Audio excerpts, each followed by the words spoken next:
la voy a sumar ya a Marina del Poyeto. Marina, ¿qué tal? ¿Cómo estás? ¿Qué tal? ¿Cómo les va? Bien, Marina, un gusto. Finalmente pudimos hablar y la verdad que queremos escucharte porque ahí siempre tenés una visión muy interesante, digamos, de la dinámica económica. Y no sé por dónde querés comenzar, pero vos has hablado bastante de este tema eh, de hoy, el ancla que tiene esta economía, además del ancla nominal, que es el dólar al 2% mensual, es el ajuste fiscal. Ahora, en el ajuste fiscal el presidente reconoce y lo reivindica, lo dice en televisión, dice licuadora y motosierra no se negocian. Y uno ve que hay una dosis muy grande de licuadora, no sé qué pensás vos. Sí, a ver, yo lo primero que te diría es, vos recibiste un banco central que estaba totalmente quebrado. Sí. No digo, vos tenías 12.000 palos de reservas negativas y del otro lado tenías un overhang de pesos, del cual el grueso de ese excedente de pesos, que era alrededor de 65.000 millones de dólares, el grueso de ese excedente de pesos tenían tasa de interés, o sea, creaban pesos en forma endógena. Entonces vos no solamente tenías que cerrar el agujero fiscal, sino que tenías que corregir los precios relativos de arranque y tenías que, en simultáneo, evitar recrear el overhang de pesos. O sea, vos tenías que comprar dólares por un lado y por el otro lado manejar el overhang de pesos. Acordate que durante la campaña Milei habló durante mucho tiempo sobre el peso, que es un excremento, la dolarización, ¿no? Digo, lo que terminó generando en la medida que aumentaban sus chances de llegar al gobierno era una corrida contra el propio peso dentro de cepo. El overhang de pesos, cuando vos decís el overhang de pesos, es el exceso de pesos. El exceso de pesos, de nuevo, vos en 2015 te faltaban dólares, te sobraban pesos, pero te faltaban dólares y la Argentina tenía acceso al crédito, con lo cual podía conseguir que alguien te preste dólares para recomponer los activos del Banco Central. Y desde el lado del sobrante de pesos, te sobraban pesos, pero eran pesos que no creaban pesos en forma endógena, o sea, eran pesos que no tenían tasa de interés. Era base monetaria y no eran necesariamente pasivos remunerados. Vos tenés acá un sistema financiero del cual el grueso de los depósitos estaban depositados en el Banco Central, primero en LELIX, después en PASES. Esa tasa de interés que devengaban los pasivos remunerados te creaba pesos en forma endógena.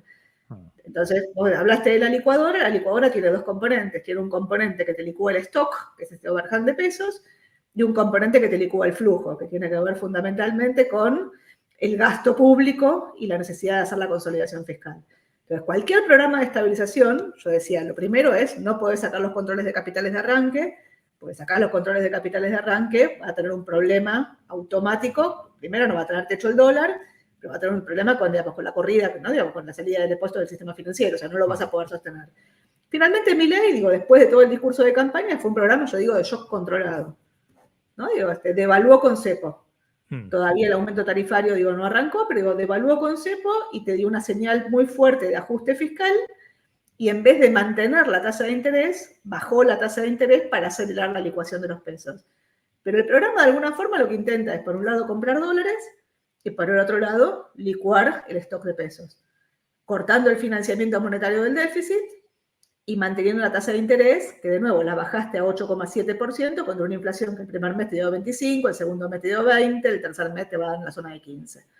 Y la pregunta es cuán rápido baja la inflación, y la pregunta de cuán rápido baja la inflación es cuán rápido te podés mover de ese ancla cambiaria, dólar moviéndose al 2% por mes después del salto de 360 a 800, y cuán rápido podés ir, yo diría, no un ancla fiscal. Para mí el ancla es un programa monetario. Ahora, ese programa monetario requiere una consistencia fiscal, y yo te agregaría que no solamente esté basada en una licuación de gastos que no se sostiene, o en impuestos extraordinarios, y un programa financiero que no solamente esté basado en recircular los pesos del Banco Central al Tesoro acorralados.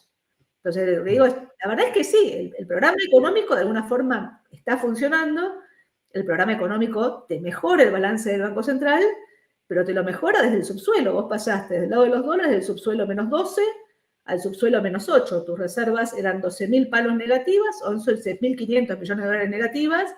Hay 2.500 que te prestó el fondo, que son capital de trabajo del fondo, que se lo tenés que devolver de acá a abril. Y desde el lado de los pesos, tus pasivos remunerados eran 65.000 millones de dólares, hoy al tipo de cambio oficial son 36.000 millones de dólares.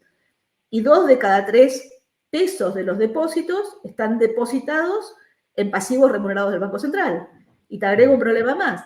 Vos estás, si querés, intentando desarmar parte de ese overhang de pesos, una parte licuando, una parte con el BOPREAL, que es un bono en dólares, que en principio, por lo menos el bono más corto, la serie 2, que todavía es muy chiquita, deberías netearla de las reservas netas, porque en principio son dólares que va a tener que usar, el Banco Central tiene que comprar, o sea, es una deuda del Banco Central estructurada, y del otro lado estás recirculando pesos que estaban en pases a deuda del Tesoro, que después el Tesoro cancela la deuda que tenía, que el Banco Central compró del Tesoro en mitad de la corrida previa. Entonces lo que digo es, la verdad es que sí, el balance mejora, tener más dólares, tener menos pesos. Más dólares es reservas menos negativas. Yo digo, pasaste del subsuelo, insisto, menos 12 al subsuelo menos 8. Si querés otra alegoría, es una persona que chocó de frente, se fracturó toda. Bueno, hace 2 meses atrás estaba toda fracturada y muerta de dolor. Hoy está toda enyesada. Digo, no está para correr un maratón. Mucho menos para ir a un esquema de dolarización, independientemente de la discusión sobre la dolarización. Digo, tenés un problema de hoja de balance de los bancos y tenés un problema de la deuda en pesos que tienen maturities muchísimo más cortas, vencimientos de esa deuda mucho más corta, que vale 100 o arriba de 100, fundamentalmente porque hay un prestamista de última instancia. Los bancos compran deuda, pero con la deuda compran una cosa que se llama put, que le permiten venderle esa deuda cuando quieran al Banco Central contra monetización de esa deuda si hay algún problema. Y el Banco Central emite pesos. Si vos vas a un esquema de dolarización, el Banco Central no emite dólares. Entonces la deuda de dólares vale 40. Espera un segundito, ahí, ahora vamos al tema de dolarización, viste que quiero ver algunos números con vos y esa discusión, ¿no? De cuánto dólar necesitarías para rescatar los pesos y qué pesos tenés que rescatar. Pero ahora vamos a eso. Vos lo que decís es, acá el programa era, trato de licuar lo más que puedo los pesos, por eso la tasa de interés baja, y trato de acumular la mayor cantidad de dólares. Es decir, para que de alguna manera, bueno, sobraban pesos, faltaban dólares, haya menos pesos y haya más dólares en el Banco Central para mejorar el balance del Banco Central. Ahora, yendo a la economía real, uno ve que, claro, se puede hacer de distintas maneras el ajuste. Milei retiró el paquete fiscal de la discusión del Congreso y dijo, ¿y para qué necesito el paquete fiscal? Si la aceleración inflacionaria que ocurrió, bueno, me está generando, más la devaluación, me está generando un cierre muy rápido de las cuentas. Nadie me pide, che, dale algo a los jubilados porque en 2 meses le quitaste 30% de poder de compra. Nadie me está pidiendo en este momento triplicame los planes sociales. Por otro lado, voló la recaudación del impuesto país con la suba del dólar, la recaudación de las retenciones se incrementa con la suba del dólar, todo cosas que no coparticipo. Es un plan en el cual a mí me lo dijo Caputo, te lo debe haber dicho a vos, digamos, quiero sacar todos los pesos, que la gente no tenga un solo peso, que las empresas no tengan un solo peso. Es un plan muy recesivo, digamos, es un plan en el cual la economía, esto de la caída, estamos viendo 20, 30% de las ventas, producción automotriz, electrodomésticos, motos, construcción, era algo buscado inicialmente. Yo lo que te diría es un ajuste clásico. El ajuste clásico, digamos, en los libros de texto funciona, en el Excel funciona, en la realidad generalmente choca contra la política. Acá la política es la casta y entonces hay un discurso en contra de la casta que no te permite hacer el ajuste clásico. Bueno, la pregunta es cuánto tiempo la sociedad se banca el ajuste. Vuelvo un poco para atrás, o sea, la verdad es que vos necesitabas, o sea, digo, partiendo del balance del Banco Central que vos tenías, el programa económico tenía una combinación de status quo, mantener los controles de capitales, licuación o reestructuración. Si vos no querías reestructurar los pesos que vos tenías, la combinación era de status quo y licuación. ¿Cuánta licuación? Yo creo que ahí hay una discusión no menor que tiene que ver, yo digo, hay una discusión, hay un par de cartas muy lindas que se cruzan entre Volcker y Friedman, donde Friedman lo acusa a Volcker de ser un pésimo economista y le pide que renuncie a la Reserva Federal, ¿no? Digamos, porque tenías un problema de que el dólar se devaluaba, ¿no? Años 70 y pico, y que la inflación estaba descontrolada. Y Volcker le contesta, le dice, lo que usted propone básicamente es ordeñar la vaca. Y lo que necesitamos nosotros no es ordeñar la vaca, es domar al toro. Nosotros tenemos que domar la inflación, no quitarle los pesos a la economía. Cuando Milei te dice, y lo dijo en campaña, y lo dice cada vez que habla, dice, yo soy especialista en modelos de crecimiento con y sin dinero, la verdad que hay modelos de crecimiento sin dinero, no hay economía sin dinero. Entonces digo, ¿cuál es la combinación? Y ahí de nuevo, o sea, ¿cuánto la recomposición del balance del Banco Central tiene que ver con recomponer dólares? Recomponer dólares es recesivo, porque más allá del salto en las exportaciones que vos tengas, porque llueva un poco más o un poco menos, o porque los precios internacionales sean un poco más altos o un poco más bajos, de hecho, digo, llovió menos de lo que se esperaba y los precios internacionales son más bajos, pero básicamente la compra de dólares va contra la caída en las importaciones de origen, de arranque, digamos, recesión, y va contra el pago en cuotas de las nuevas importaciones en un esquema donde el programa de Caputo incluye el 80-20 desde el lado de las exportaciones, donde el 20% de exportaciones se liquidan al tipo de cambio financiero. O sea, 20% de sus exportaciones van a abastecer la brecha cambiaria y no van a la compra de dólares del Banco Central. La tasa de interés negativa te licúa el overhang de pesos, va muy rápido la licuación, no desaparecen los pesos, pero los licúa. En puntos del PIB, la base monetaria pasó de 5 puntos del PIB a 2,8 y los pasivos remunerados pasaron de 9 a 7 monedas. Ahora, insisto, digo, vos no tenés que ordeñar la vaca y hacer destruir los pesos. Vos lo que necesitas es estabilizar la demanda de pesos y ahí hay una contradicción entre el programa económico de Caputo y el discurso de Milei. Mientras el programa de Caputo intenta, mejor o peor, podemos después discutir cómo se calibra, intentar resolver el balance del Banco Central y estabilizar la demanda de pesos en un contexto donde la demanda de pesos se sostiene con cepo y el programa financiero del Tesoro se sostiene con cepo.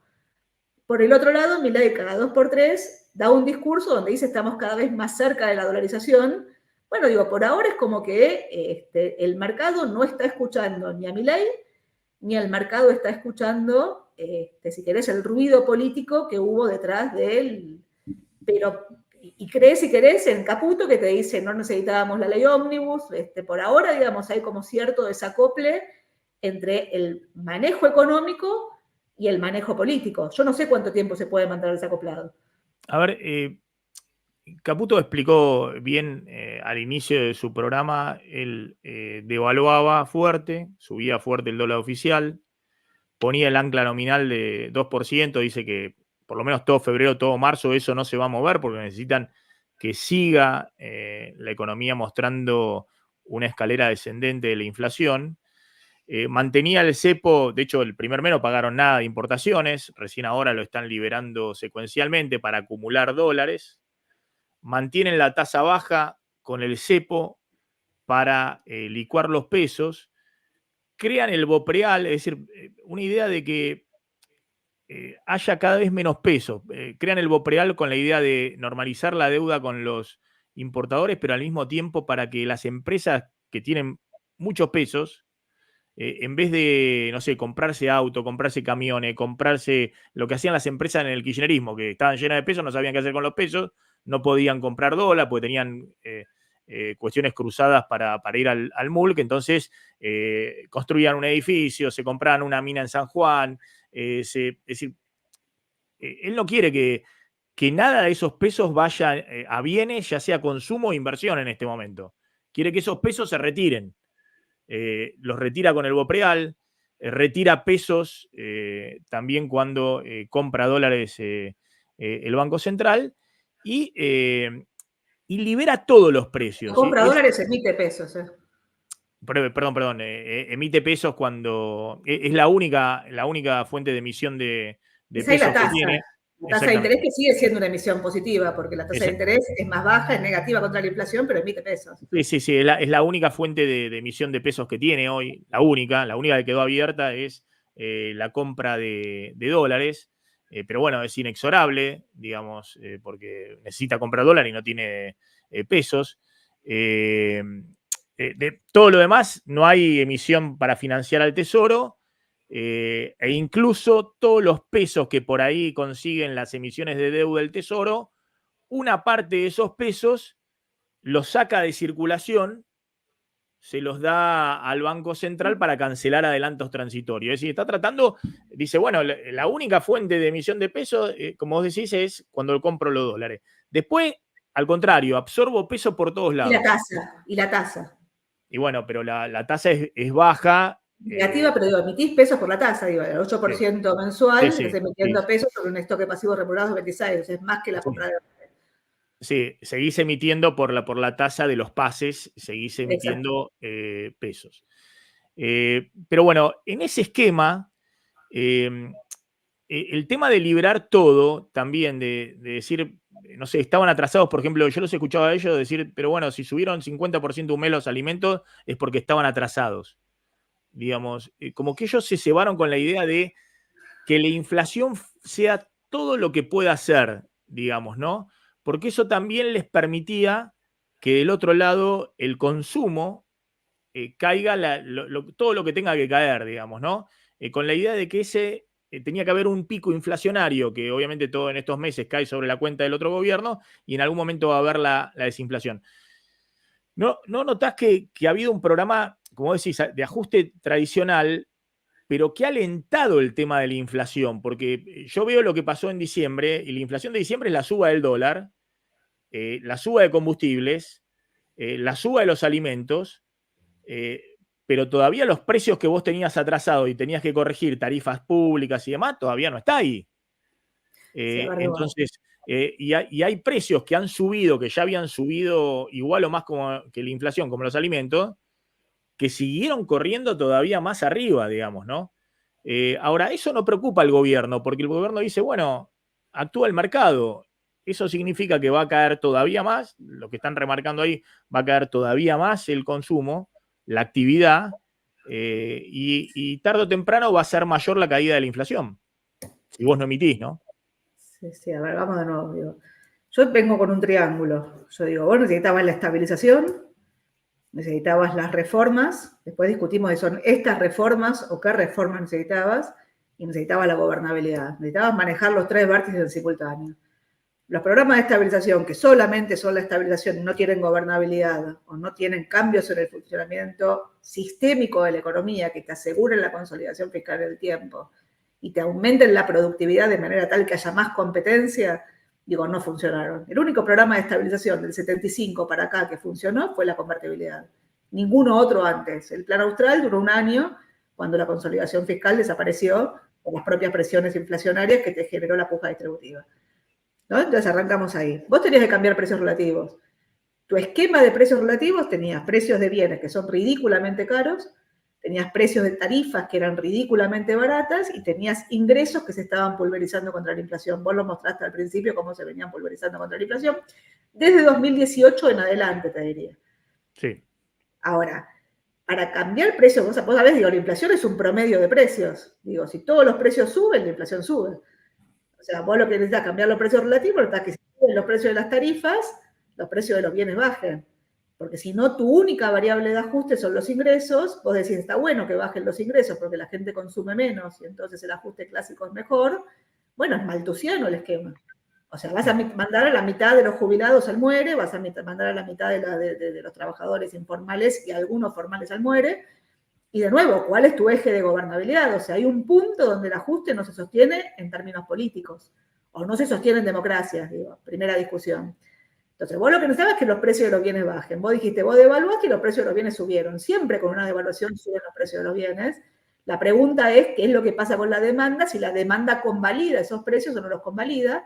Vos venías de 3 años, diría de la pandemia para acá, donde las empresas nunca estuvieron preocupadas por la demanda. Nadie te preguntaba si la economía crecía un poco más o un poco menos.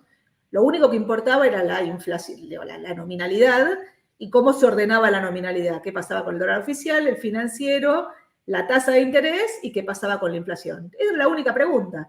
Todo el mundo vendía todo lo que tenía, o sea, era un problema de oferta en un problema de demanda.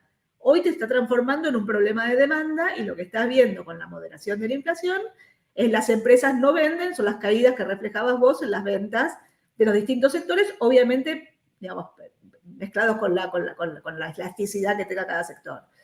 Si tenés un tema, yo creo yo, que ahí sí hubo un error de diagnóstico, que es el esquema de desregulación. El esquema de desregulación de todos los precios en simultáneo. Pero yo qué sé, vos tenías que desregular. Ahora, una cosa es desregular y otra cosa es desregular en simultáneo el shock cambiario. Cuando vos mirás las imágenes de Menem anunciando el esquema DNU, ¿no? Digamos, con los ministros parados alrededor, ¿no? Federico Sturzenegger y Pose al lado. Sí, de Milei, mirá el lapsus que tuviste, no de Menem, sino de Milei. Y te muestran la imagen de Menem haciendo el mismo discurso, que estaba él solito haciendo el discurso. Tal cual. Sí. Menem lo hace en noviembre del 91. Noviembre del 91. La inflación ya había bajado del 25 en la previa al 1,5%. O sea, desregulaste precios cuando la inflación... Acá desregulaste precios en simultáneo al shock cambiario con ningún balizamiento de precios, porque no tuviste ningún intento de acompañar a las empresas. O sea, las empresas, yo decía, tenían el síndrome de Estocolmo, porque venían de un esquema de total regulación a un esquema donde les dijeron, bueno, haz lo que tengas que hacer. ¿Y qué es lo que haces, digo, cuando venís de total, bueno, soltaste y después ves qué es lo que haces? Regulás con descuentos, con ofertas, con promociones, digo, todo el mundo está viendo cómo... Hoy escuchaba un tuit por ahí de alguien que decía, tenía una prepaga y me subieron lo que me subieron, llamé a otra prepaga y la otra prepaga me hizo un descuento del 50% por un año. Que es lo mismo que te pasa con el cable, con la telefonía celular, con cualquiera de los servicios que te ponen el precio arriba y si vos llamas una vez por mes, te bajan el precio a la mitad.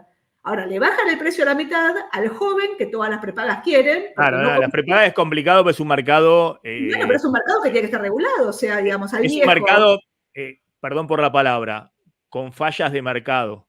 Es un seguro que vos lo pagaste durante toda tu vida, para que cuando sos grande, sí. Digo, podés seguir, o sea, hay un esquema de... Acá desregulaste todo. No, digo, no es un mercado tradicional, porque si alguien tiene 65 años o 60 80, años... 80, un jubilado 80, al que le licuaste la jubilación... No es que dice el consumidor o el usuario, dice, bueno, no, está muy caro el precio, voy a elegir otra prepaga. Porque estás atrapado ahí, no te toma absolutamente nadie. Más allá de lo que diga la ley, la obligación y demás. Entonces, la regulación... El costo de salida y el costo de ingreso es enorme. Pero lo que digo, es un esquema, hay un problema con el esquema de desregulación que estás tomando. O sea, digo, no tuviste en cuenta un montón de cosas.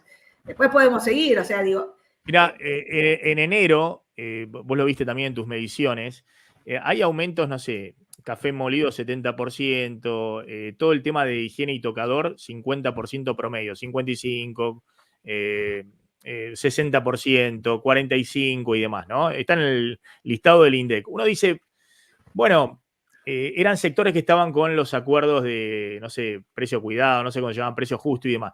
Pero no era que esos acuerdos eran el 4% del mercado, una cosa chiquita, y el INDEC mide, no sé, 200.000 precios. ¿Cómo puede ser que esos precios tengan en un mes un aumento directo, digamos, de 50%?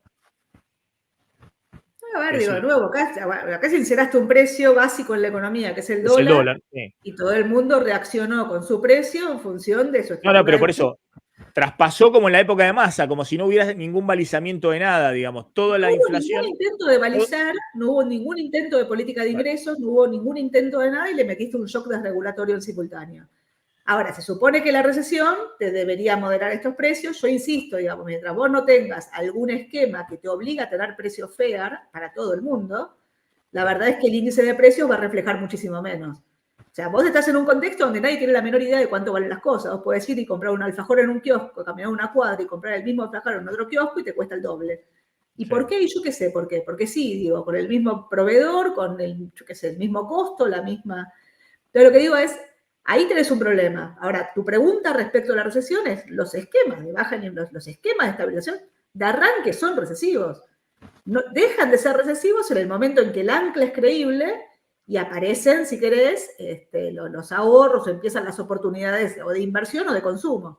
Ahora, Marina, justamente esta dinámica, ¿es creíble como para que pase eso, para que la recesión, digamos, pegue la vuelta y pronto empiece a crecer la economía?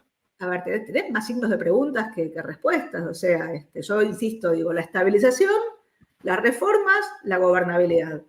La estabilización uno podría decir, o por lo menos en el equipo económico, piensan que está yendo mejor de lo que imaginaban. Y si querés tenés alguna historia financiera que se construye. Te diría 3 cosas. La inflación empieza a bajar, los números fiscales empiezan a mostrarte, digamos, que la corrección ocurre, está bien, por una recontra mega licuación del gasto, porque el déficit de partida era menor que el que dijeron que era, por lo que quieras, porque había muchos colchones, pero el Banco Central está comprando dólares, compra menos dólares de los que compraba cuando arrancó y va a comprar menos dólares en la medida que los pagos de importaciones en cuotas empiecen a ser más altos.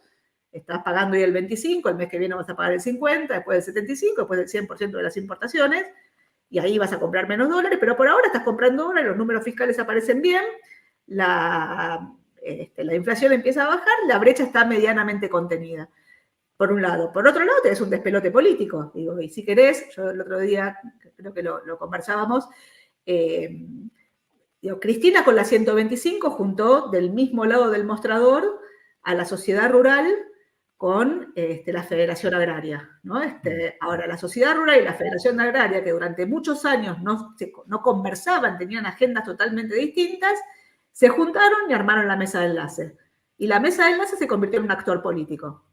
Milei, con la reacción, la contraofensiva que genera después del error del manejo del proyecto, desde el origen hasta lo que fue la negociación política, o sea, lo que terminó siendo una derrota en el Congreso, él lo convierte en algo positivo y termina poniendo del mismo lado del mostrador a Kicillof con Yarlora y Puyaro.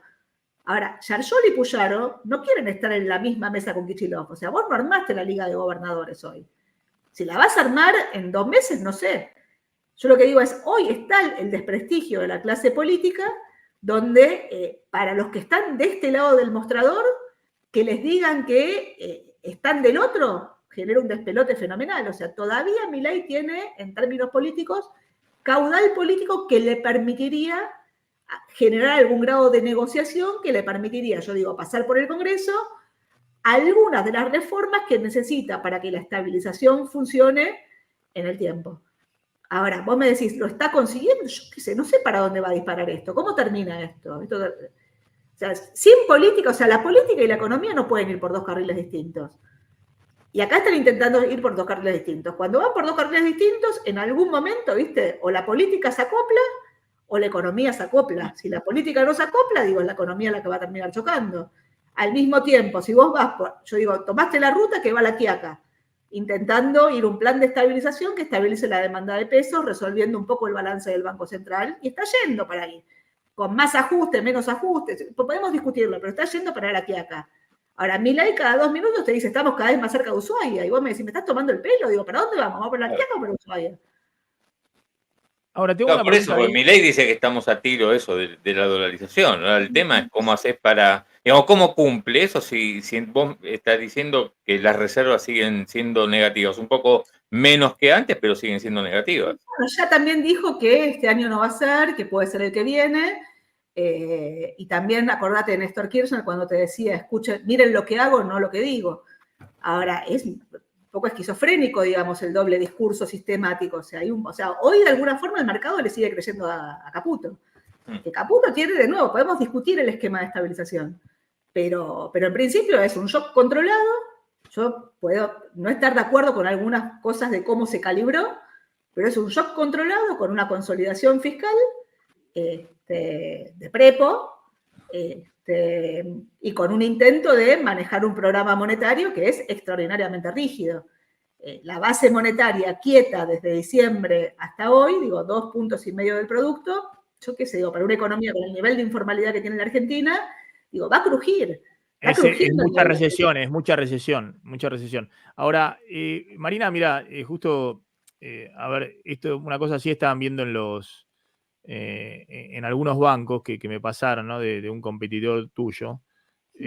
Pero lo que me decían es, bueno, estás licuando todo en términos del PBI, lo que decía la base monetaria del 5 al 2,8, todos los agregados, ¿no? El M1, el M2, el M3, están bajando en relación al PBI. Pero Ojo, un poco lo que vos contabas, que la tasa va al 9, ¿no? O al 8 y el crawling va al 2%. Entonces, fíjate que los dólares que necesitas para rescatar la base monetaria, y bueno, Después de la licuación original empieza la después suba. de la licuación original, que es la suba del dólar, obviamente de 3.50 a 800, que nadie hacía la cuenta con el dólar oficial, todos hacíamos la cuenta con el dólar a 1.000 pesos, ¿no? El dólar libre, pero bueno, después de este salto, de esta caída que es la devaluación original, ¿no? Bueno, se mantienen e incluso un poco aumentan. ¿Vos qué crees para dolarizar? ¿Qué sería necesario? Esta es la base monetaria, que es los pesos en circulación más el dinero de los bancos en el central. No lo ves, o sea, la base monetaria son 10,5 billones de pesos. Sí. Para que te dé 8.000 millones de dólares, como dice Milei que es, dividió por 3, por 1.300, no dividió por 800. Claro, por eso. Está pensando en un nuevo salto cambiario, pero aún con 1.300, digo, son 8.000 millones de dólares que no los tenés. O sea, tus reservas son menos de 8.000 millones. Salvo que vos me digas que el BOPREAL que acabó de emitir el Banco Central nunca lo va a pagar, porque vos dolarizás y ¿cómo compra dólares el Banco Central? ¿Y qué pasa con la deuda de pesos? La deuda de pesos, que son 38.000 millones de dólares de deuda de pesos, que tienen vencimientos muy cortos, la de mercado, no estoy hablando de la que está en el sector público. Bueno, digo, te va a aumentar, te va a abultar los vencimientos de la deuda en dólares. Entonces lo que digo es, si vos querés ir hoy a un esquema de dolarización, sacá la discusión sobre si es bueno o malo la dolarización. Si es bueno o malo dolarizar en una economía, en un mundo de tipos de cambio flexibles, digo, donde Uruguay tiene atraso cambiario, Brasil tiene atraso cambiario, Chile tiene atraso cambiario, y vos vas a fijar el tipo de cambio con esta inflación, suponiendo que el salto en la productividad te va a resolver todos los problemas. Sí, y cuando devalúan esos países, nos agarramos todos de lado esa discusión, no discutamos sobre, porque digo, si no te ponen en el listado de los 200 fracasados, y entonces no se puede discutir. No, pero todavía es lo que pasó, devalúa Brasil y nos tomamos todo de la mano y esperamos, vamos contando la desocupación y esperamos que en algún momento la economía recupere vía ganancia de productividad. Lo que digo es, para dolarizar sin dólares, tenés que romper los contratos. Vos estás yendo a un esquema donde decidiste que de la combinación entre status quo, licuación o reestructuración, decidiste no reestructuro, licúo un poco y mantengo el status quo. Estás yendo a la quiaca. ¿Sí? Dijiste no reestructuro. Si yo quiero dolarizar, tenés que reestructurar. Necesariamente. Bueno, pero por eso, ahí voy hoy. ¿Qué necesitas? Porque necesitas cubrir solamente la base monetaria, ponerle 10.000 millones de dólares, o necesitas cubrir, no sé, M1, que es la base más depósitos a la vista, caja de ahorro y cuenta corriente. O necesitas cubrir, no sé, M3, que es esto que está acá, digamos, que son 40.000 millones de dólares. Claro, que es base monetaria, depósitos a la vista, más los depósitos a plazo fijo. ¿Qué es lo que necesitas para dolarizar? Esos son casi, hoy, al tipo de cambio oficial hoy, son casi 40.000 millones de dólares.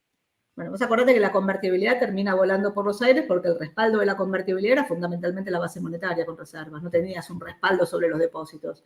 El día que salió el 20% de los depósitos de los bancos sin un prestamista de última instancia, como tuvo Grecia, que se le fue el 50% de los depósitos de los bancos y no voló por los aires, la Argentina puso el corralito. Entonces lo que digo es, no sé qué es lo que necesitas, digo, no estoy segura si es solamente las cuentas los plazos fijos o también las cuentas transaccionales. Lo que digo hoy, los pesos están dentro del sistema financiero, los pesos están dentro de los fondos comunes de inversión, los pesos están recirculando dentro de la economía con una brecha cambiaria del 50%, en gran medida porque tenés, de nuevo, los propios controles de capitales. Entonces lo que digo es, después dependerá de qué es lo que haga la gente. Lo que digo es, hoy 2 de cada 3 depósitos que están en los bancos están depositados en un papelito que se llama PASES, que es un pasivo del Banco Central. Entonces, de nuevo, digo, dependerá después de cuál sea la confianza que hay en el sistema financiero. Milei lo dice y dice, bueno, tenemos que cambiar el sistema financiero y un esquema de banca Simon. Bueno, ¿cómo va a ser la banca Simon? La banca Simon no existe, digamos, para el sistema financiero minorista, digo. Pero ¿cómo vas a la banca? O sea, vos partís del status quo que tenés. Entonces digo, no es la discusión sobre cuál es el mejor régimen monetario. La discusión es cómo pasás del régimen que tenés hoy por hoy, con un balance del Banco Central que está mejor que cuando llegaste, pero sigue estando destruido, a un esquema totalmente distinto. O sea, no podés pasar de acá a donde querés ir sin romper contratos. Entonces, si estás intentando no romper contratos y decidiste quedarte con el status quo, o sea, si vas para La Quiaca, digo, no digas que vas para Ushuaia. Para un segundo, porque cuando hablas de romper contrato, por ahí estás hablando de Plan Bonex, por ejemplo. Estás hablando de... A ver, digo, cuando se hablaba originalmente, digamos, de los programas de dolarización, digamos, bueno, acá originalmente el programa de Ocampo suponía que iba a conseguir a través del fideicomiso los 30.000, 40.000 millones de dólares que necesitaba para dolarizar sin romper contratos. Cuando se dieron cuenta de que ese fideicomiso no iba a funcionar, bueno, alguien empezó a hablar de un mini plan Bonex. Caputo no fue un mini plan Bonex, fue un esquema donde los pesos, donde sostuviste el esquema de pesos, porque el esquema, de nuevo, el esquema monetario que tenés hoy por hoy acorralado, de alguna forma te sostiene, de nuevo, el engranaje de la economía, con una recesión que es muy violenta. Mirá en estos números, que es un poco lo que dice Marina, digamos, que está yendo para La Quiaca, y si querés dolarizar es ir para otro lado, digamos, es ir en otra dirección. Acá se ve claramente, ¿no? Creo que este es al tipo de cambio oficial, debe ser, que la base monetaria, está bien, no remunera la base monetaria, acumulás más dólares, entonces necesitas ponerle 8.000 millones de dólares. Es lo único que bajó, pero después todo lo que es remunerado... 8.000 millones de dólares, si tenés 10.000 millones de pesos, 10.500 millones de pesos, ¿qué tipo de cambio estás tomando? Bueno, estás tomando un tipo de cambio de 1.300, o sea, estás tomando un tipo de cambio que no es el tipo de cambio que tenés hoy por hoy. Sí, puede ser, no sé qué tipo de cambio está tomando acá. Puede ser que sea un tipo de cambio de 1.200.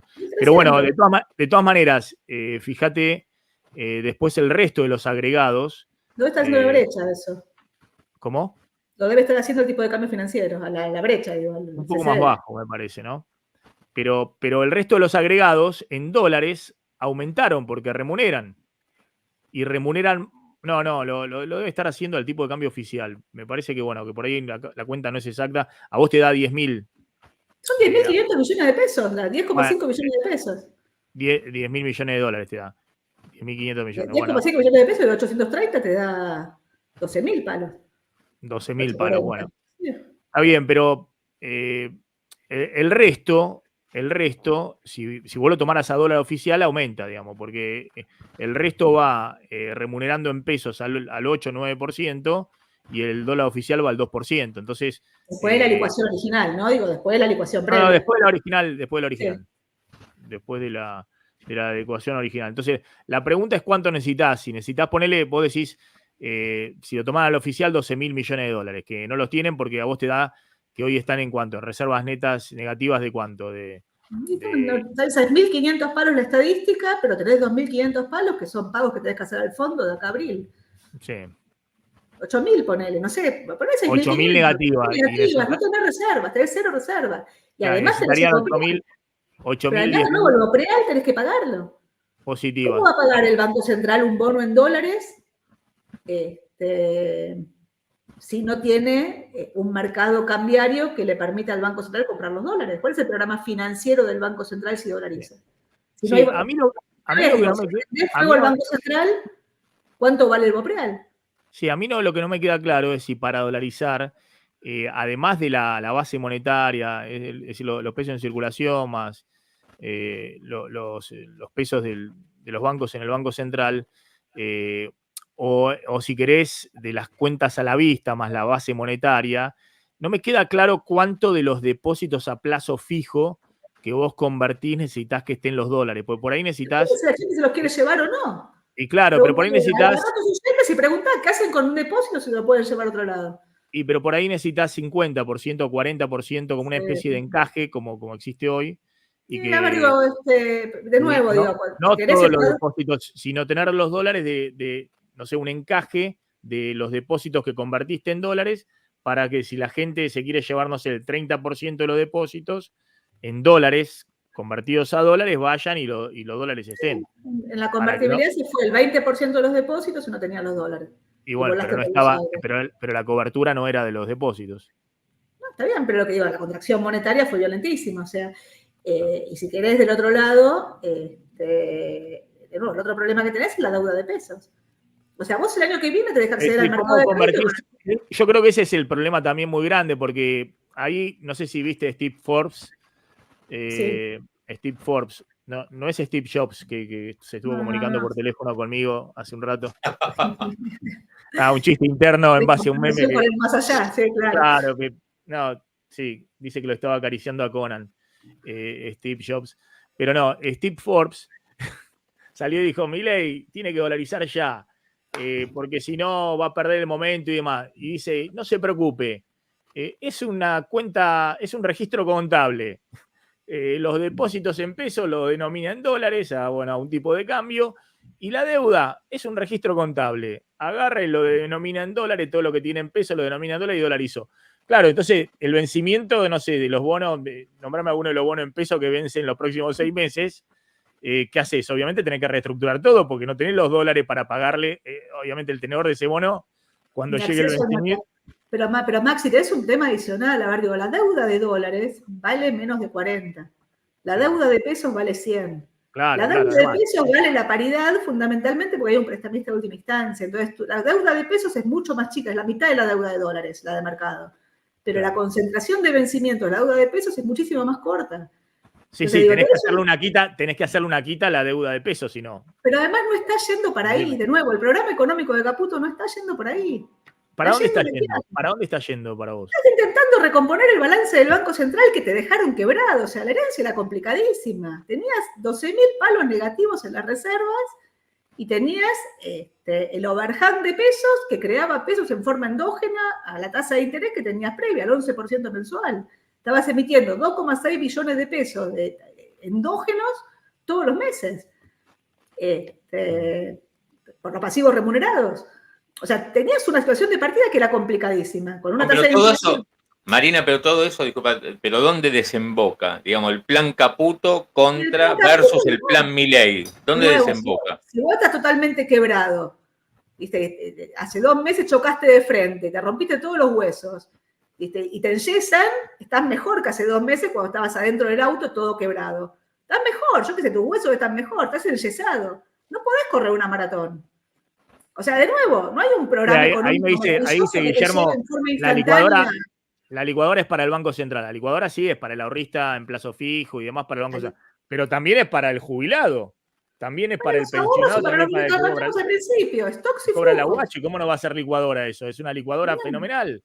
Pero eso depende si sostenés la gobernabilidad. Por eso te digo, la gobernabilidad y decime cuál es el cambio estructural que está teniendo la economía argentina de manera tal que podés generar, si querés, un esquema, un sistema de precios internos que sea más normal sin generarte un salto en el desempleo que otra vez te rompa la gobernabilidad.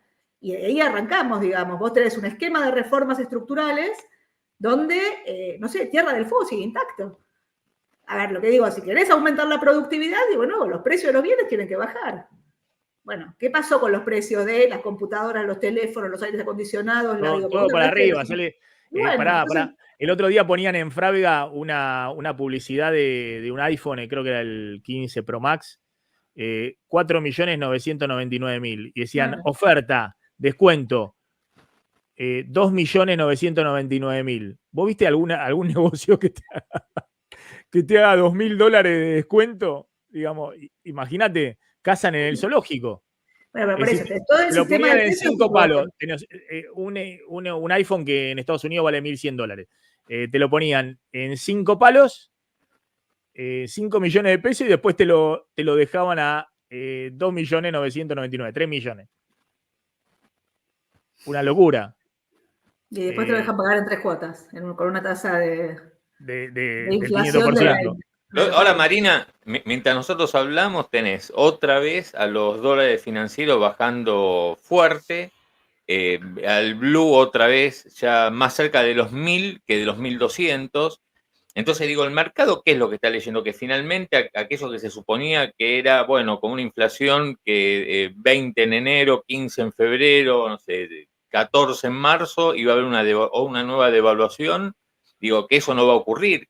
¿Cuál es la lectura, digamos, que se está...? A ver, digo, hay una historia financiera que se empezó a construir. Es de cortísimo plazo, digo, pero se empezó a construir.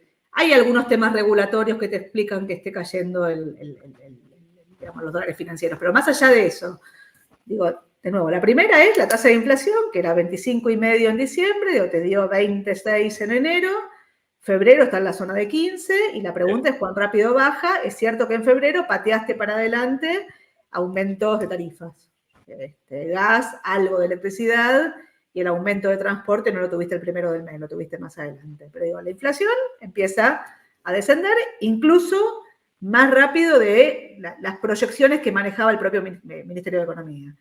Lo segundo, los números fiscales, la verdad que de nuevo, o sea, el déficit del año pasado no te da 6, ni el 5,2 que te decían ellos. El déficit financiero del año pasado es más parecido a 4 y pico. Digo, cuando corregís la cuenta de intereses, pero además el número de enero te dio superávit financiero, es cierto, en enero llegaron, ya habían pagado gastos en diciembre, habían achicado la deuda flotante, y frenaron gastos. Digo, probablemente el gasto no se mantenga como enero, pero digo, febrero, marzo, abril, probablemente hasta mayo puedas mostrar una historia fiscal. De nuevo, hay que ver qué es lo que pasa con la dinámica política, que si empiezan las clases, o sea. Claro, sí. Y el tercer punto es la compra de dólares. El central está comprando dólares. Al principio del programa compraba 300 palos por día. La semana pasada estaba comprando 100 palos por día. Estos primeros días empezó a comprar un poco más. Pero de nuevo, digo, la compra de dólares central debería empezar a menguar.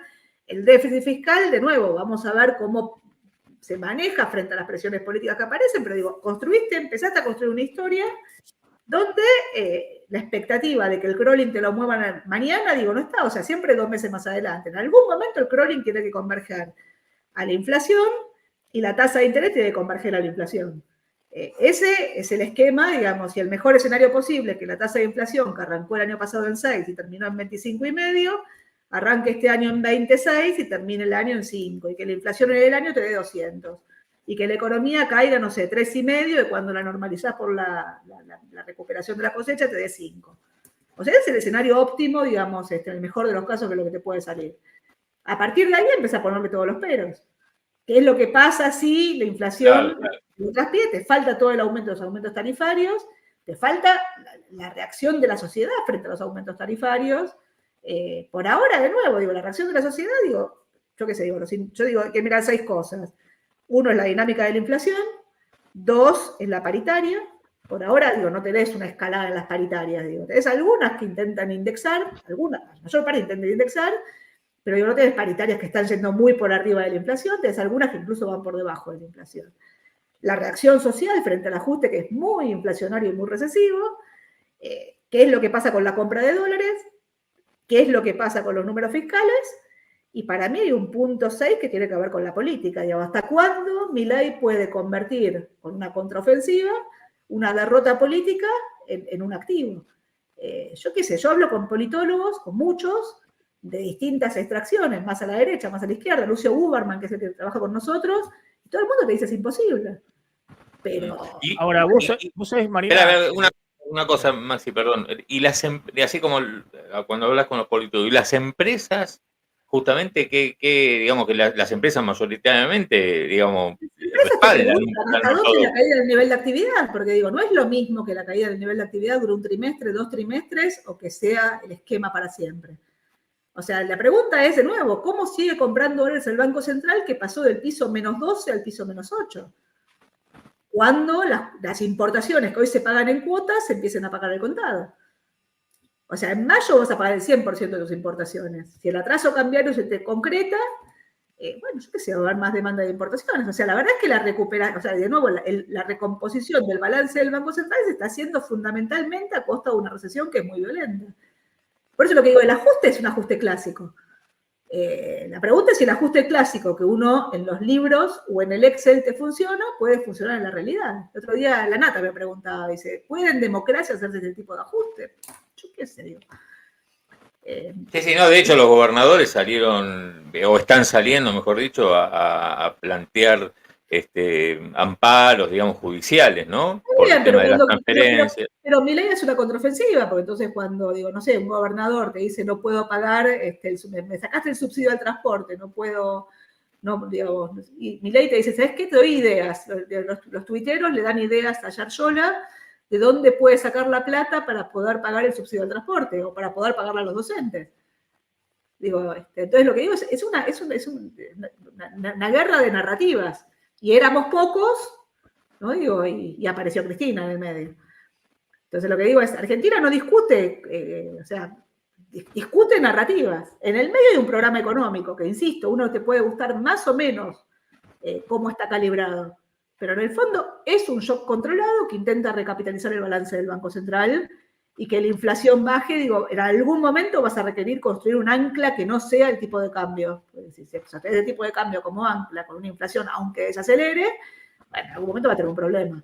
O sea, las empresas que no miraban la demanda y no miraban los costos, pues su único problema era de oferta y vendían todo lo que podían, sobre todo las que estaban en el mercado de precios descuidados.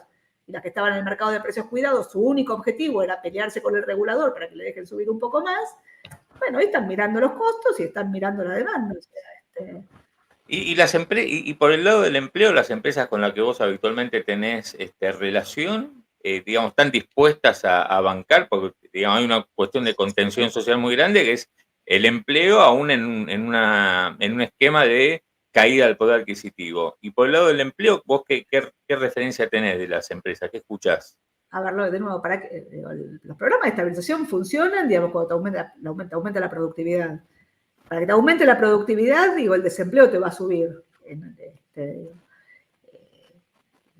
Te lo pongo al revés, o sea, hay empleo en sectores con muy baja productividad que la verdad es que no se deberían sostener y que te genera un aumento en los costos y en la productividad sistémica, si querés, de la economía. La pregunta es hasta dónde. O sea, la convertibilidad fue un programa de estabilización que funcionó, pero el desempleo pasó del 6 al 18, antes de la crisis. ¿No? Digamos, antes de que arranque la crisis. Sí. Bueno, digo, ahora la pregunta es, en ese esquema, ¿cómo contenés? Yo lo llamo gobernabilidad. Alguno cuando uso la palabra gobernabilidad me dice qué insensible que sos. O sea, llamarlo, digamos, cómo sostenés el contrato social, o sea, cómo sostenés un país ahí adentro. Porque lo que yo digo, son por lo menos 5 pujas distributivas, no es una. Una es capital trabajo. La segunda es cuánto recauda y en qué gasta. O sea, cuánto gasto y cuánto recaudo. Que se está rompiendo fundamentalmente por el nivel de informalidad que tiene la economía, tanto en el mercado laboral como en el esquema tributario. La tercera es Nación-Provincias, que es la que está a flor de piel hoy por hoy, digamos, con la pelea y el fin de semana, digo, los tuiteros sacando el pacto de San José de Flores. La cuarta es la de precios relativos. O sea, el mundo resolvió los precios relativos durante la globalización y la tecnología, digamos, a partir de precios de bienes cada vez más baratos. Digo, la distorsión que vos ves entre los precios de los bienes en Argentina y los precios de los bienes en cualquier lugar del mundo, digo,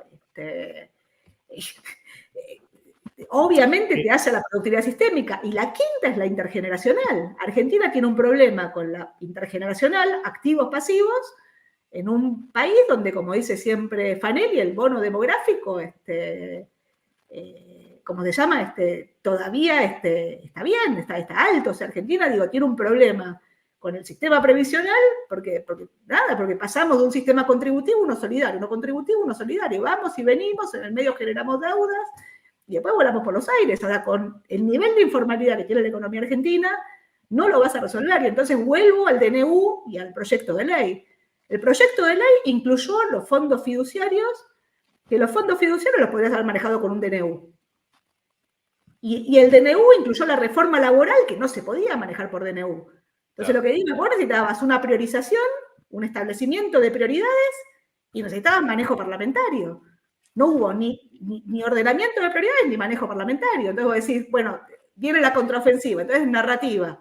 Bueno, yo qué sé, o sea, no sé, digo, terminás en una guerra civil, o sea, digo, las pujas existen, siempre existen. Lo que pasa es que los países, digo, las tienen más delineadas, o sea, cuando el contrato social funciona, no estás discutiendo todo el tiempo el tamaño del Estado, no estás discutiendo todo el tiempo, digamos, Argentina desde el 94 no hay una ley de coparticipación. Cuando en la Constitución establecimos que tenía que haber una ley de coparticipación. Ahora, así a los gritos, digo, mi sensación es que es un discurso de sordos, o sea, es la narrativa de Milei y la narrativa de Cristina, y la de Milei y la de Cristina.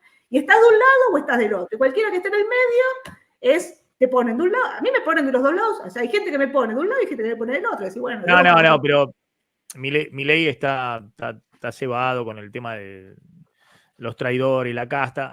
Sí, a Cristina la trata con cuidado, con gentilezas, digamos, demás, ¿no? pero a los gobernadores con los cuales algunos tienen muy buen trato y demás, que eran su construcción, legisladores de su propio espacio, son la mugre, los extorsionadores y demás. Hay muchos que se preguntan si lo que hay es una genialidad detrás o una improvisación enorme. Es un poco lo que vos decís. La reforma laboral la podían sacar por ley, la mandaron en el DNU. Los fondos fiduciarios lo podían modificar por DNU y lo mandaron en la ley. Estuvieron 2 meses trabajando. Ayer hablábamos nosotros con todos los diputados del PRO, votaban a favor, incluso los que no estaban de acuerdo. Hablamos con Álvaro González y dice, 2 meses estuvimos hablando, nosotros trabajando para lo que habían mandado, que ni ellos habían visto, cut and paste, cualquier cosa. Pero bueno, lo que te pregunto para hacia adelante, y yo escuché el otro día, iba en el auto y escuché que Jorge Lanata te preguntaba si este plan era tolerable en democracia. Yo lo que veo es que el gran activo que está teniendo Milei, y me parece que por ahí puede ser también un poco la interpretación de por qué los mercados le dan la derecha, es que hay un acompañamiento social, digamos, un acompañamiento en el sentido de el cansancio con la casta y demás fue tan grande que todo otro gobierno con esto que estamos viendo hubiera volado por el aire. Le pasó hace, no sé, 24 años a De la Rúa. Todos tenían miedo de pagar costo político, los políticos, pero no se daban cuenta que ya lo estaban pagando cuando daban cada vez menos respuesta a la sociedad. Los últimos 10 años, lo que ha pasado en términos inflacionarios, más allá de después de la corrupción, de todas esas cosas.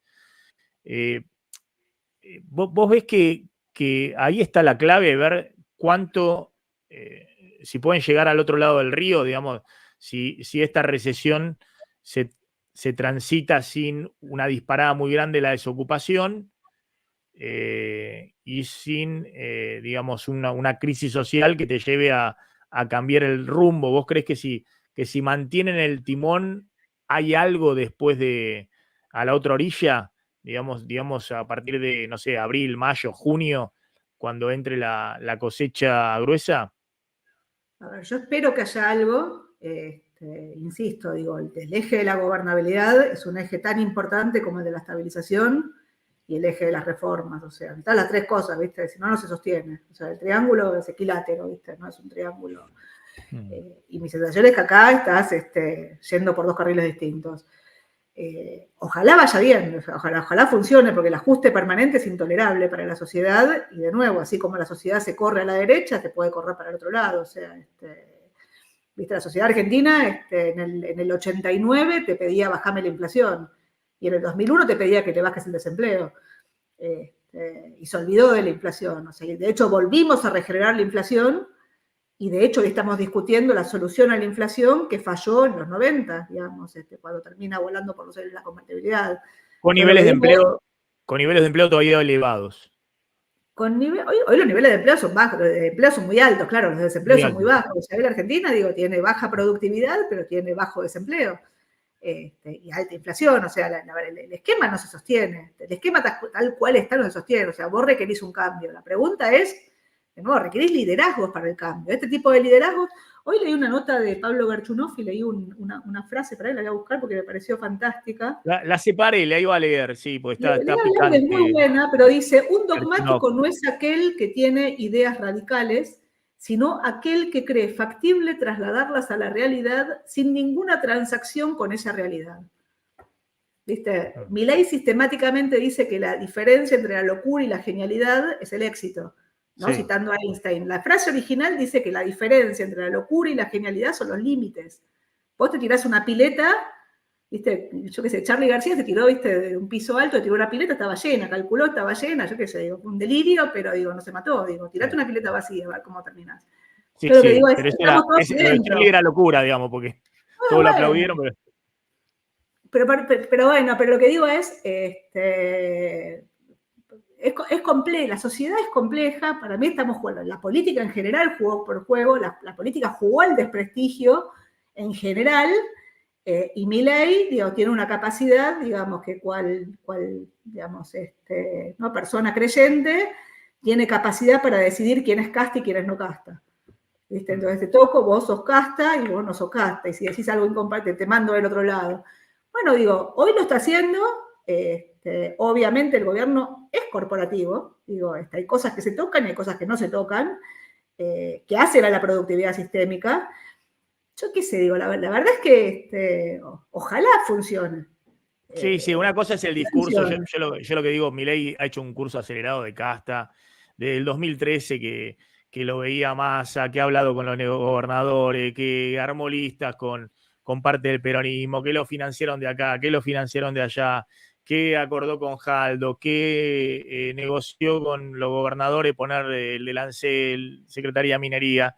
Como casta, dije, no me votaron, los echo a la mierda. Entonces, Milei no es alguien que viene, digamos, más allá de los paneles de televisión y demás, ha hecho un curso acelerado con el establishment económico, que lo ha financiado por un lado, por el otro, que lo han puesto con políticos, que los han sentado para acá, para allá. Lo que pasa para la gente que da que es él solito. Ahora, la pregunta es si todo ese conocimiento lo va a usar para encaminar, digamos, un proceso dentro del sistema político, o si lo va a usar como está usando ahora, que por lo menos lo que me dicen en las encuestas, algunas que yo confío y que las han acercado y que no son encuestas hechas para el diario Irigoyen, bueno, que por ahora la gente que no tiene nada, él no está como Macri, que enseguida lo habían tachado un gobierno para ricos y que estaba muy mal en los sectores bajos. Él sigue teniendo, pese a la caída del poder de compra, todo, una esperanza en la gente. Y me parece que está queriendo explotar eso. Habrá que ver la clase media. Esto que contaba Claudio, que estamos viendo, ¿no? Del dólar bajando y la inflación en dólares que estamos teniendo, porque el dólar está bajando, no sé cómo vienen en el mes, pero con esta baja los dólares financieros llevan, no sé, 6,5, 6% de caída en el mes, con inflación, vamos a ver cuánto da febrero, hay inflación en dólares. Esto tiene que ver un poco con lo que dice el propio Milei, digamos, la gente vende los dólares para llegar a fin de mes, que era un poco lo buscado, ¿no? Que todo el mundo tenga que es parte de la estabilización también. Es decir, le licuaron los ingresos también a la clase media, tiene que pagar la tarifa, la prepaga, el colegio, el auto, los combustibles, el seguro, y bueno, tiene que vender dólares, porque si no, no llega a fin de mes. Y eso te genera también parte de la estabilidad de la brecha. Nadie sabe cómo sigue esta historia. Es cierto, digamos, que el caudal político de Milei se sostiene alto. De alguna forma la narrativa te pone de un lado o del otro de la grieta. O sea, el centro no existe, no hay centro. ¿Estás de un lado o estás del otro? Digo, los matices no existen, las discusiones no existen, cualquier cosa que digas te ubica de un lado o del otro. Yo qué sé, digo, mi sensación es que la gobernabilidad requiere otra cosa. Digo, en democracia requiere otra cosa. Es un experimento nuevo, veremos cómo funciona. Por eso lo que digo es, por ahora tenés un programa económico que es muy recesivo, es muy agresivo, donde la distribución de los costos del programa económico que iba a pagar la casta recae fundamentalmente sobre la clase media y sobre la clase baja, donde lo mediático, digo, aparece todo el tiempo y a veces, digo, ni siquiera es cierto. Yo qué sé, digo, no se cortaron los planes alimenticios. O sea, lo que pasó es que aumentó la cantidad de gente, digamos, que está yendo a los comedores, y lo que pasó es que uno de los programas, digo, no tenía firme y se demoró, digamos, la compra. Pero digo, no es que se cortó absolutamente. O sea, la verdad es que, digo, la discusión es cada vez más difícil. O sea, aún gente, yo qué sé, yo me siento que estoy todo el tiempo tratando de informarme, leyendo, tratando de entender. Informada, digamos, terminamos discutiendo en el aire. O sea, es muy difícil tratar digamos, de meterse en el medio. Y si no, mi sensación es que no se construye desde los extremos. Se construye la narrativa, se construye, si querés, pero no se construye un país. Sí. O sea que mientras... dale, hay una información ahí que acaba de dar a conocer el gobierno que tiene que ver justamente con el aumento de tarifas a partir de este mes. Y, ¿sabes? Para mí es novedad, Marina, porque hay aumentos también para los que están subsidiados de energía eléctrica, que arrancan el 60%, insisto, estos son información oficial del gobierno, arrancan en el 65% para los N3, que entiendo que bueno, son una parte de los consumidores subsidiados, sigue al 70% para el caso de los usuarios N2 y va hasta el 150% para los N1, que son los que no tienen... Ya pagaban tarifa más alta, ¿no? Digo.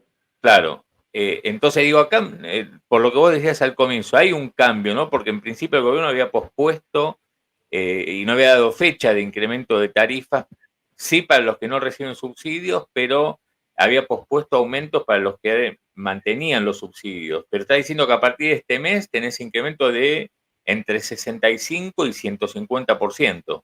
Tarifa eléctrica AMBA es esto. No, por eso digo, los presupuestos se muerden. Podés reasignar consumo, podés romper el chanchito. Había bolsones de pesos, y obviamente hay bolsones de dólares en promedio. Los gobernadores, la nación, las empresas y las familias, esos bolsones se empiezan a achicar, y de nuevo, ¿viste? Los promedios esconden diferencias. No todo el mundo tiene esos bolsones o tiene redes de contención que te permitan sostenerte en el sistema. Esto muerde y muerde el nivel de actividad, y la reasignación del consumo muerde hacia abajo. O sea, no es gratuito. Por eso lo que creo es que la distribución de costos tendría que haber sido de forma distinta.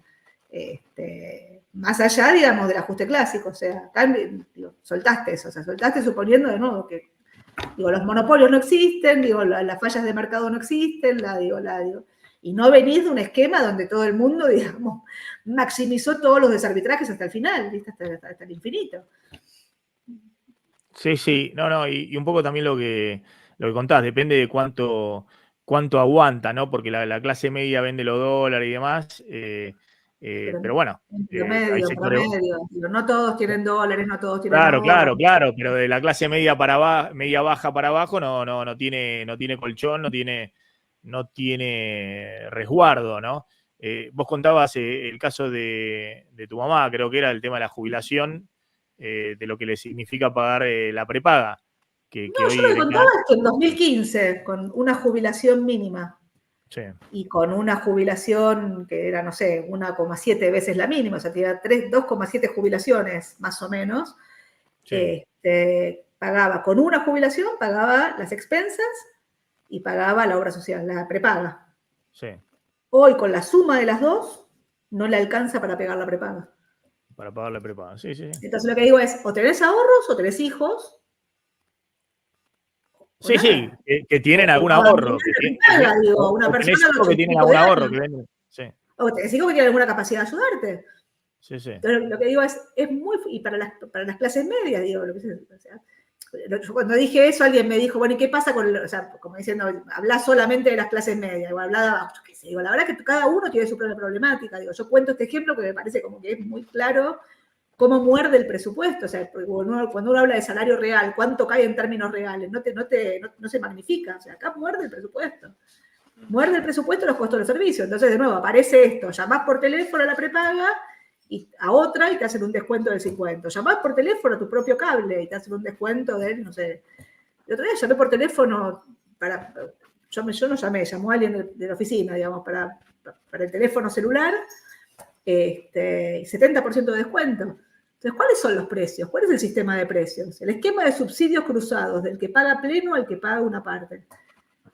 Y de nuevo, y en sectores donde hay gente que no puede cambiarse. Digo, una persona de 80 años no te acepta en una prepaga. No. Claro. Te hago la última respecto a los precios caros en dólares. Pues, estamos hablando de un programa de estabilización y yo creo que están en el momento del sinceramiento. Como vos decías, ¿no? Todos los planes de estabilización tuvieron un momento de sinceramiento, ¿no? La convertibilidad tuvo todo el momento previo de devaluación, todo incluso el plan Bonex, todo un proceso de sinceramiento grande, ¿no? El tema combustibles, tema cambiario, estuviste devaluando y acumulando dólares todo un año, ¿no? Y hoy ni qué decir el plan austral también, tuvo un momento de sinceramiento que también... Antes del programa, ¿no? Claro, antes del programa eran las puteadas porque lo querían echar antes de lanzar el programa a Surruil, porque eran todos los aumentos de YPF que era estatal, todos los aumentos de servicios públicos, devaluación también. Y esos momentos, claro, son momentos recesivos, digamos, además, son momentos recesivos en el sinceramiento. Ahora, supuestamente cuando se lanza el plan de estabilización es expansivo, porque los planes de estabilización que hemos visto hasta ahora eran planes de estabilización que bajaba muy rápido la inflación.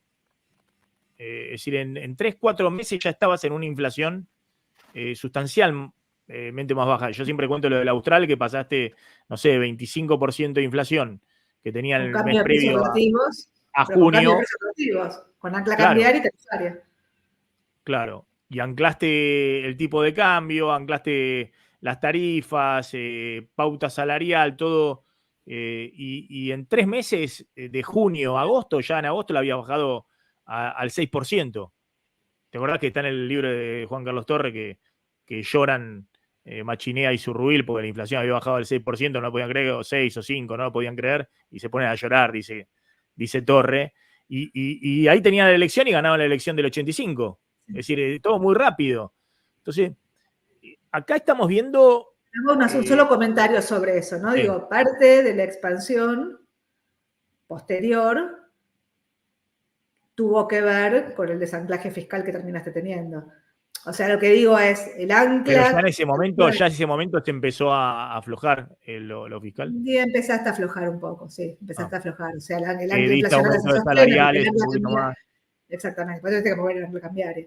En parte aflojaste, ¿te acordás que también te lo cuento? O sea, cómo aflojaste primero con las fuerzas, con la policía, con las fuerzas de seguridad, después vinieron los docentes, después ya pidieron, o sea, y tenías de nuevo un esquema, si querés, de empleo formal mucho más alto y un manejo sindical, digamos, por parte del peronismo que era muchísimo más agresivo al que tenés hoy por hoy.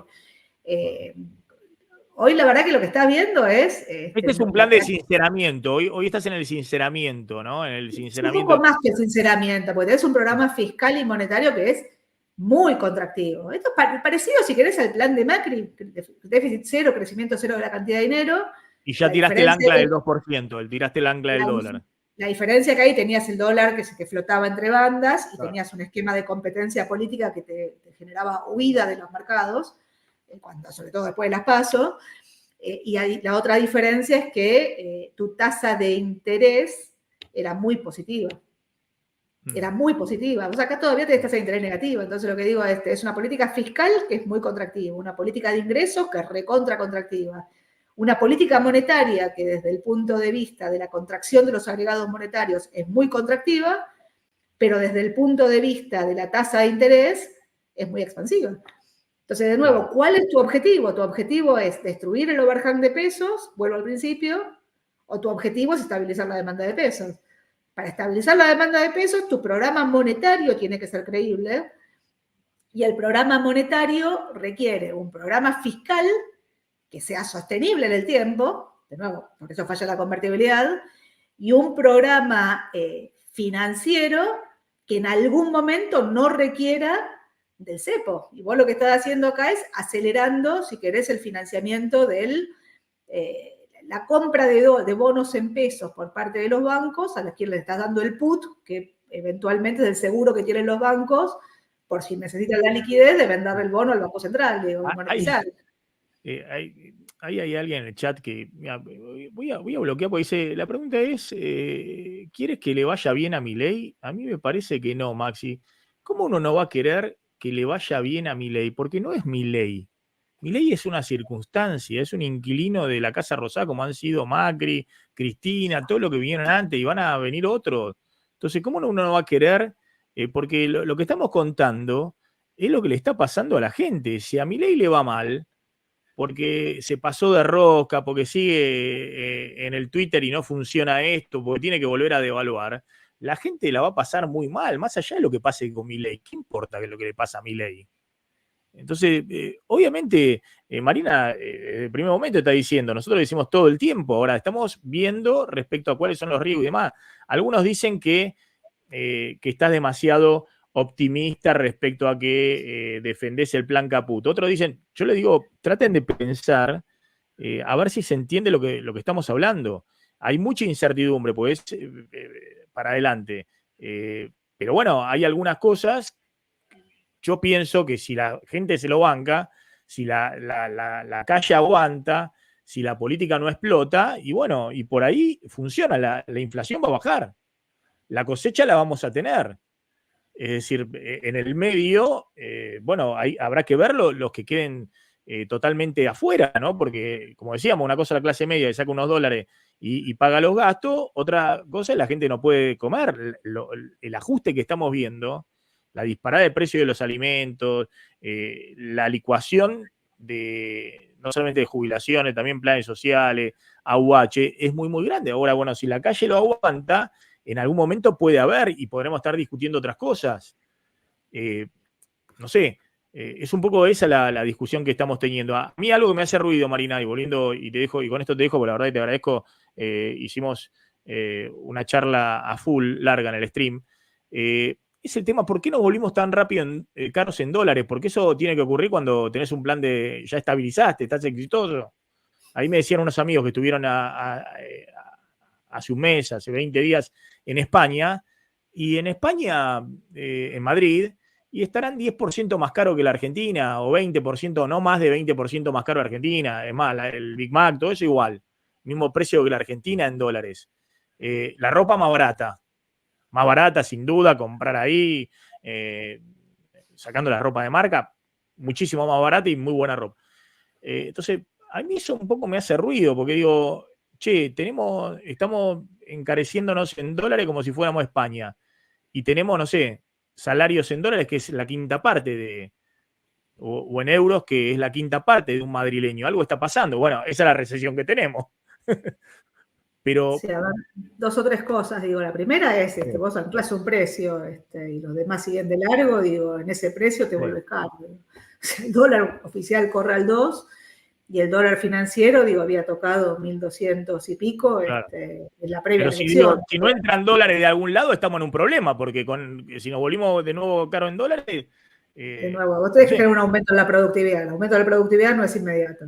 No es inmediato. Dicho eso, no es solo aumento en la productividad. A ver, digo, España, cuando vos hablás de la ropa en España, yo qué sé, digo, yo siempre, a algunos clientes siempre le digo lo mismo, digo, mi hija va a la Gran Vía y va a una de estas tiendas departamentales, a estas tiendas grandes, yo qué sé, digo, y se compra, digamos, de todo y gasta poca plata, digo, cosas, y acá no va, digamos, a la salada. Entonces lo que digo es, ellos de alguna forma tienen 2 cosas. Por un lado tuvieron parte de lo que fue la importación, o sea, digamos, mucho de lo que compras ahí no es producción local, es producción importada, y después lo que tienen es la escala. Acá la escala, como me dijo otra persona, cuando yo critico el precio de la ropa o critico el precio de los bienes, me dice, los pobres no compran en el shopping, compran en la salada. Entonces acá nosotros, digamos, la informalidad está compitiendo con la escala. No es menor lo que estoy diciendo, porque si la informalidad compite con la escala, digo, la presión impositiva sobre los sectores formales tiene que ser muchísimo más alta. Y si la presión impositiva sobre los sectores formales es muchísimo más alta, para poder competir necesitas necesitas niveles de protección mucho más altos. Si tenés niveles de protección mucho más altos, tenés precio de los bienes mucho más alto. Entonces lo que digo es, acá no hay escala, en ropa no hay escala, las grandes tiendas nunca vinieron a la Argentina, o las que vinieron se terminaron yendo, no hay escala. Y tampoco hay competencia. O sea, el mercado está...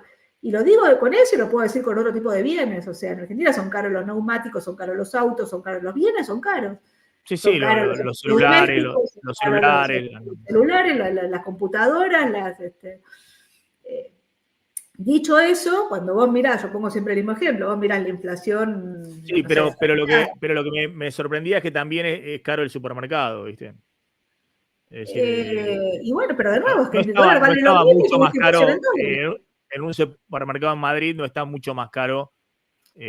Maxi, pensá del otro lado, pensá del lado de la empresa. Te doy un ejemplo, ¿no? Que hay muchos, yo juego al tenis, hay muchos tenistas ahí jóvenes en el club que se van, por ejemplo, a España a entrenar, a hacer clases de tenis, profesor de tenis y entrenar en algunos clubes a otros jugadores.